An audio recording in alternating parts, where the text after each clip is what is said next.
सेंधमारी के आरोपी को नागपुर की पांचपावली पुलिस ने 24 घंटे के अंदर सलाखों के पीछे भेजने में कामयाबी हासिल की।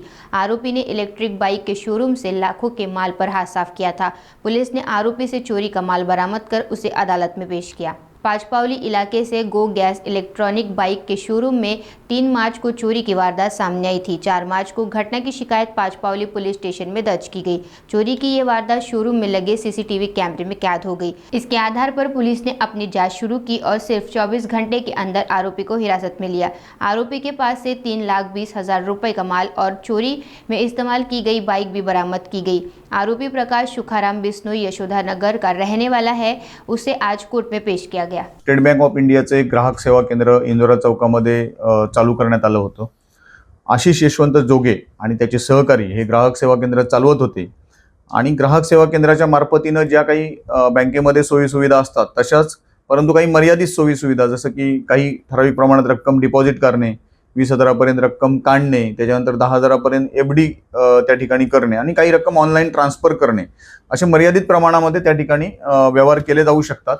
बँकांमध्ये बऱ्याच वेळा मोठ्या प्रमाणात गर्दी असते आणि त्याच्यामुळे ग्राहक सेवा केंद्राच्या मार्फतीने अशा सोयी सुविधा देण्याबाबत बँक ग्राहक सेवा केंद्र उघडून देते। हा जो आशिष जोगे आहे त्या आशिष जोगेनं हे ग्राहक सेवा केंद्र चालू केलेलं होतं। या ठिकाणी सुरुवातीला ग्राहकांकडून तो रक्कम स्वीकारणे काढणे याबाबतची कामं व्यवस्थित करत होता, परंतु सन 2019 नंतर त्यांनी त्या ठिकाणी फिक्स डिपॉझिटमध्ये रक्कम स्वीकारणे चालू केले। बऱ्याच लोकांकडून त्याने फिक्स डिपॉझिटमध्ये 50,000, 1 लाख, 2 लाख, 4 लाख, 5 लाख अशा मोठ्या प्रमाणात रक्कम स्वीकारल्या ज्या की इल्लीगल आहेत।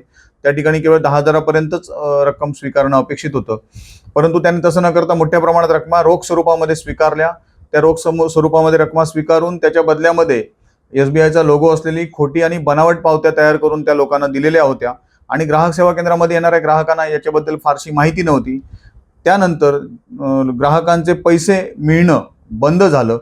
आरोपीनं त्यांना 10% व्याजदरानं तुम्हाला एफडीची परतावा मिळेल अशा प्रकारचं आमिष दाखवलं होतं। जसं की आपण मार्केटमध्ये बघतो तर 6 किंवा 7% मिनिमम व्याजदर असतो एफडीसाठी, फिक्स डिपॉझिटसाठी।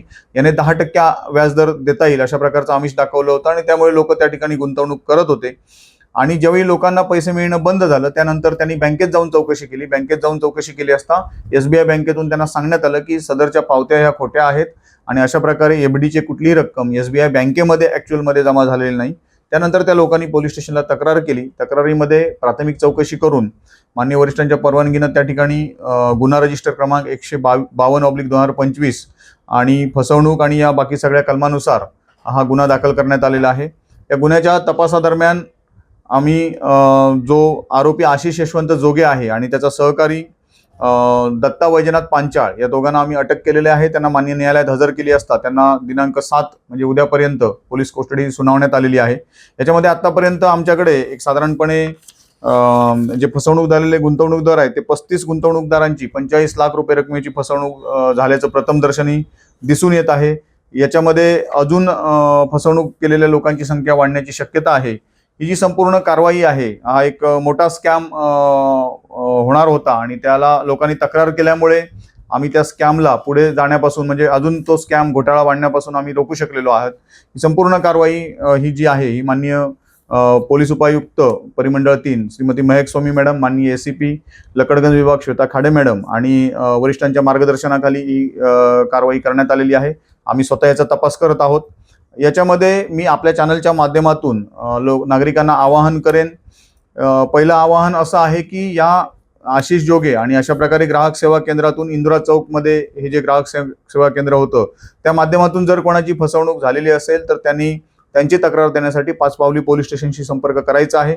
दुसरं मी नागरिकांना आवाहन करेन की अशा प्रकारे जेव्हा कुठलीही व्यक्ती तुम्हाला ऑनलाईन किंवा समक्ष आर्थिक गुंतवणुकीसाठी योजना समजावून सांगतात तर त्या योजनेची पडताळणी करा। ती योजना खरी आहे की खोटी आहे त्याबाबत जरा थोडासा अभ्यास करणं आवश्यक आहे आणि आपण ज्याच्या हातात पैसे गुंतवण्यासाठी देतोय त्याची विश्वासार्हता किती आहे त्या व्यक्तीची किंवा ती संस्थेची ही देखील पडताळणे आवश्यक आहे आणि त्यानंतरच नागरिकांनी रक्कम गुंतवणे आवश्यक आहे। विनाकारण मार्केट रेटपेक्षा कोणीतरी काहीतरी जास्त देतंय या मोहाला बळी पडून कृपया नागरिकांनी अशा प्रकारे स्वतःच्या कष्टाच्या पैशाची गुंतवणूक करू नये।